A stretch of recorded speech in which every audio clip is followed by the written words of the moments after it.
in Oxmoor Landings. Got another one right here that we are digging footings on. You guys kind of see what we got going on here. We got the house marked out. Oh, there's one more thing. Okay. One more thing. You can get this right here too as well, Davis. Davis is my cameraman while Mac is not around.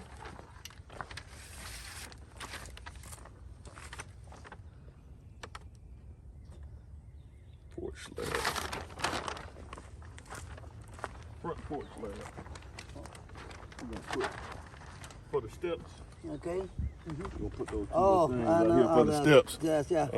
Let me just look at the plan just to make sure I'm looking at this thing right. I always usually keep a set of my plans right here, but I may not have the full working set of plans, but they're not here. But they're always in my car. Leg maybe not be high enough to get over that.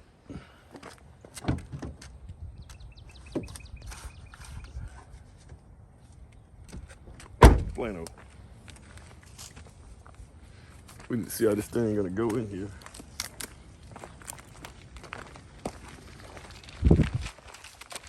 Yeah, it is over there.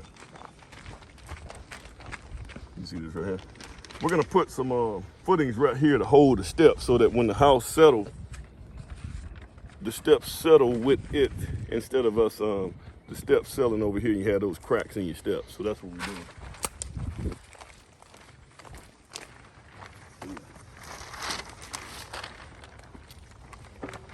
Where's the front? This is it right here. Right there, yeah. In the front. We're gonna do about 5 feet. Yeah, about 5 feet the Yeah, difference, 5 feet. So we can, wherever we gonna, 5 feet. Yeah. And we're gonna put walls up there. You know the walls are gonna go. Yeah, the walls right there. I don't know how See? wide it's probably gonna be. They're just, Maybe One 2 there? feet this way and 2 Yeah, feet this that's- way. that's and correct. One big That's cake. correct. That's Yeah. what okay. man. All right, man. What size, what size you got? Just 24 inches? Yeah, 24 feet? inches. Yeah, 2 feet. Y'all didn't have an 18 inch? No. I don't have 18 inches. I got it small. I got it 1 foot. But it's No, that's too small. Yeah. It gotta be 18 inches or greater. But that'll work. It's just gonna make 2 me feet burn. is like It's gonna make me burn a lot 18 of. inches is 3 feet, 4 inches more extra, you know. But, Yeah. It's just a lot of But concrete. use it, yeah, it's a lot of concrete, but I will use it always. No, Every that's 40. better. That's much better because it's more stable on the Exactly, ground. yeah. So, all right, buddy. All right. All right, y'all have a good one. All right, so you can look down here on the thing. Let me see you better. We got the house marked off. We had it already marked for the square. So this right here. This is where the surveyor, guys. You don't want to skip on this right here. You don't have to get that close, man. Just kind of get it. But you don't want to skip on having the surveyor coming out here and marking the corners of your house. Because what'll happen is, if this thing is set in the wrong place and it don't meet setback requirements, you have to tear that entire foundation back out again if you can't get a variance. And in most cases, some of these places won't give you a variance. So that you got to get right, because before you can go up vertical with the house, before you can start framing, you have to have what they call a foundation in place survey. That has to go to the municipality, and it goes to the zoning, the zoning department of the municipality that you're building in, and they check to make sure that your setbacks are correct. Front setbacks, rear setbacks, side setbacks. And if one of those are not correct, what ends up happening is they make you get it right. Either you can apply for a variance, which you don't want to do that, because now it's going to depend on whether or not they grant you that variance. So you're at the mercy of the people. So you really don't want to do that. So you want to get it right the first time. So have your surveyor to come out and mark the spots of the corners of the house. Make sure this whole house meet all its setbacks, and then you're good. That don't sound good. Huh?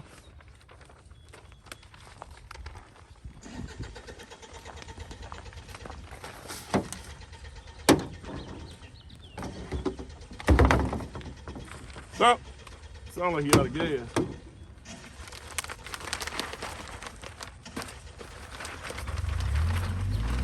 I was thinking about leaving, go ahead and leaving, because I don't want to hear bad luck. Did you have any questions, David? No, sir. Huh? No, sir. I would leave a set of these right here and that right there, but I don't want them to get lost right now. The only thing those guys need is the foundation for it. Also, I didn't show you this right here. Let me show you this right here as well. The reason I wanted to come out here, one of the reasons I wanted to come out here is because I wanted to make sure the retaining wall is put in the right place. So we got a retaining wall. This is what I'm stopping at. We have a little retaining wall that comes here. We got a retaining wall that can hold that dirt in the back. You see? So that's why I came. That's why I came out here. All right. All right, guys. We're back here on site. The next line of business here. I'm kind of looking at this right here. You guys can see. You see how deep those footings are going to be? What needs to happen is those guys, when you're using that Mini X, this is a mini excavator. What happens when you dig in this thing, those things right there, once you get to a certain pressure, it'll let you know when you get to undisturbed soil or good soil. And this, as you see right here, you see how shallow these footings right here are? We'll go all the way around. That's about a foot deep, maybe a little over a foot deep. But then when you get around over on this side, you might be about, on this side, I mean, we may be about 2 feet deep here, which means that, that I can actually measure it. See how deep we are. See, we're almost 3 feet deep right here. 2.5, 3 feet deep all the way around right here, which means that we're gonna need a little bit more concrete for this site right here. So instead of about 22 or 25 yards, it's probably gonna take about 30, maybe 30 something yards plus a clean out. You see what we got here? So that makes a big difference, guys. Another thing that we did, you see how we kind of stepped down right here? This footing was a certain height, then it went down. Because what we got to do is we got to, when you get to buildable soil, that means there's a probe that we have that we try to push down in the ground at this point, and that probe shouldn't be able to go in the ground when we try to push it down. And so that's what you have to put your footings on. Now, if you go back over here, it was kind of wet, which means that it's a lot of water just kind of sitting around in this area right here. And it's soaking through the ground, etc. So you have to keep digging until you get real good soil to build on. And like I said, that machine there can, the guys, when they digging, they can tell where we need to be at. Now, this right here portion right here, it's going to be our retaining wall right there. So we got a retaining wall here. We're going to have one over there as well. And we may leave this right here open, okay?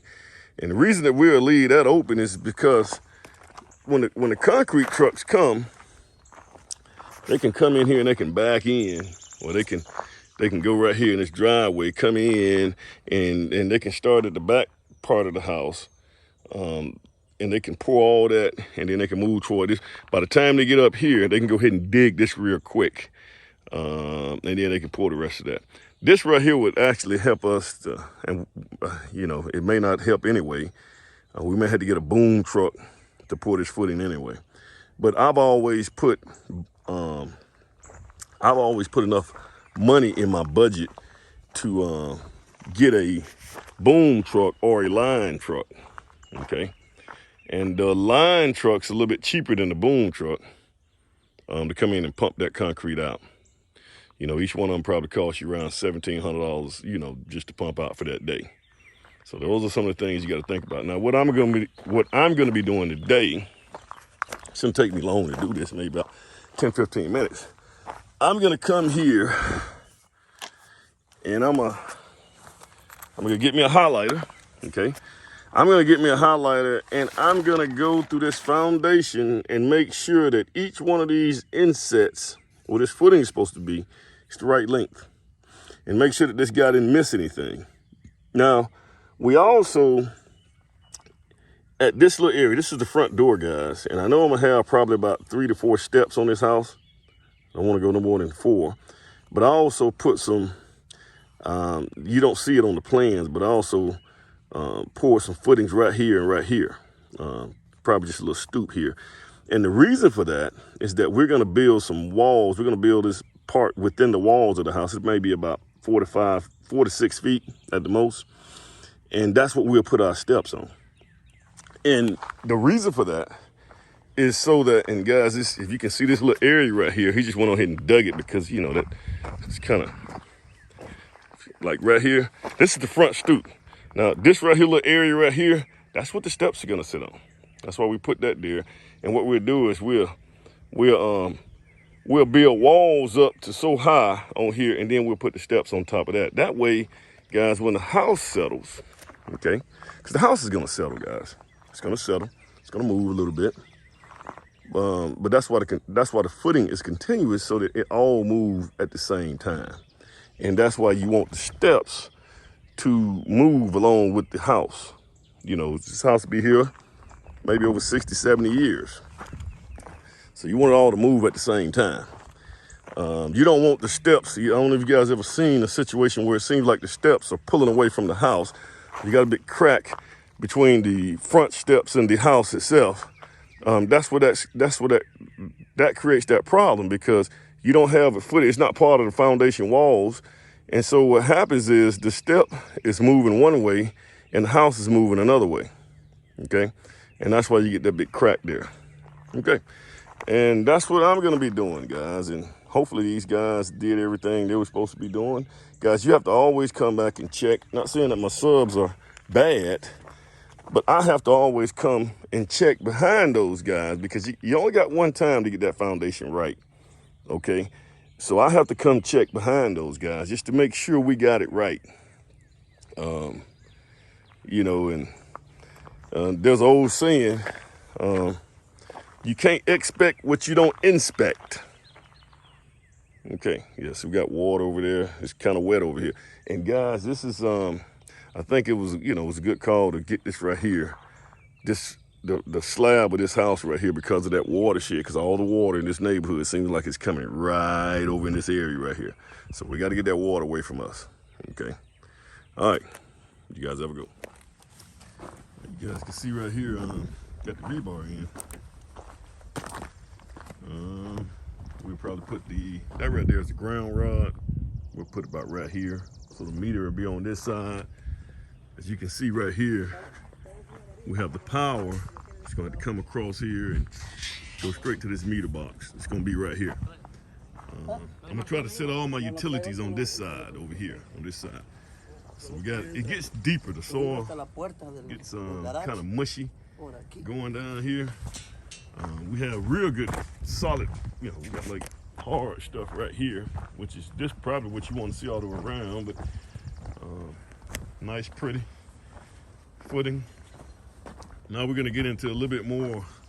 We'll have a little bit more concrete than what I estimated. It's probably gonna be almost double what I estimated. So I think I said 20, then 30. I ordered 40. I had to go ahead and bring us 40 yards of concrete out here. Concrete right now is running about $100, $100+ per yard.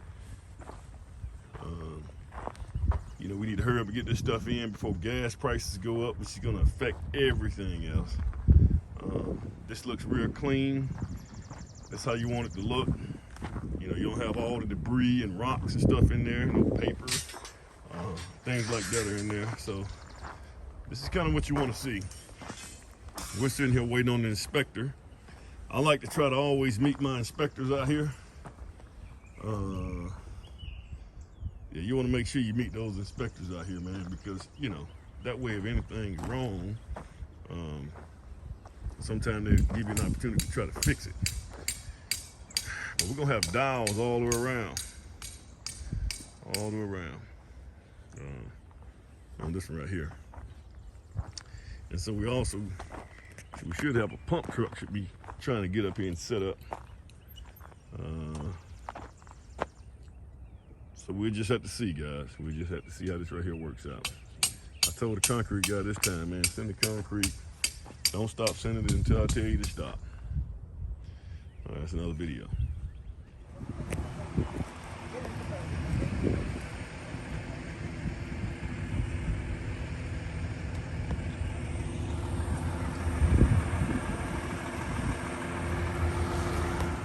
Okay, looks like we back on site here. Just kind of making sure everything's kind of lined up. We got the footing was poured yesterday. Kind of have to go around here just to make sure everything matches up. Now they're doing these bars at 1 foot on center. These they're called dowels. They're sticking up, and this is what the we'll run some rebar inside of the walls. Now code only requires you to do 2 feet on center. So what we may end up doing is switching that, especially back over here in the back where you have the retaining wall. Now some municipalities, they switched over to 1 feet on center because they was having problems with this dirt caving in and pushing the walls in, and so they wrote that in their ordinance. But in this case right here, guys, you really, like this right here, nothing's gonna happen right here. This stuff is not gonna cave in. So in this case, we may just wanna meet minimum code. So I may have to figure this out, and we may end up switching that. And that should, in most cases, that'll save us some money. Now this right here is the garage side, so you don't see any dowels in on this side right here. Because when we pour our slab, this is the side that you're gonna come in on the garage. So we'll have this right here built up. Have steps over here. This right here is we're gonna put our power service on this side because we have our underground service is right there. So we'll trench this right here, and when we have our stub out for our underground, it'll be right here. And we can connect to our ground wire, which this right here connects to the footing and connects to all the rebar inside of the ground, okay? Now, in the event that you forget to do something like this right here, what you have to do is you have to come back and you have to drive, I think it's 2 ground rods, 6 feet deep. So there we have it. Got a little muddy yesterday, but man, we got it in. And this is a good thing. We're able to get this in right here. We're able to get everything in, and now we're ready to go ahead and form the walls. So we'll go ahead and form the walls. The walls will be about 10 feet. One good thing is we won't have to have any we won't have to have any lumber. I don't even know if it may be cheaper to have concrete instead of lumber right now. Lumber has spiked again. It has went up. This right here is a retaining wall part, by the way. But lumber has went up. It's costing more on that lumber package now. It's almost ridiculous at what they're doing with this lumber right now. So I'm actually going in and catching some of this lumber in different places. It's the OSB that's the problem. Organic strand board is the problem. So I'm actually going in here and I'm catching some of this lumber at a better price, and I'm just buying it all up. I'm getting with the homeowners, and we're just doing an advanced draw. I do a draw, and I'll take I hold off on my payment, and I just rather go ahead and just, get a draw from the banks to go ahead and pay for the boards that we can get at a really, really good price, and that way they can see that savings on the back end. So that's kind of the idea right now, guys. That's what we're gonna be doing. You kind of see right here, we're gonna have some steps right here. So we're gonna put 2 pieces of wall that comes out right here that goes up about 4 to 5 feet, and we'll put our steps, because we're gonna have about 3 to 4 steps. It's kind of the most I want to have. So we have about 3 to 4 steps. Right now I'm probably about 6 feet off the ground, so probably need another 2 or 3 feet. So that'll be just right. It's kind of heavy. So we're set. My idea, my goal is to set just like that house across the street. That's how you want to set. That way it kind of fits this neighborhood. He kind of got a little bit longer setback than we have, maybe about another 20 feet. But we can do this the same way. Once we get this right here, yard landscape. Now I'm going to bring some dirt in to fill this right here ground up. We got a little dirt here. So I'm going to have to fill some of this dirt in. We have a little slope to this front yard. It'd be kind of like this over there. It'd be like that house over there. We have a little slope in that front yard. But I'm gonna try to make it look a little bit more natural and get away from all these steps on the front porch. All right, guys, it's another video. You guys have a good one.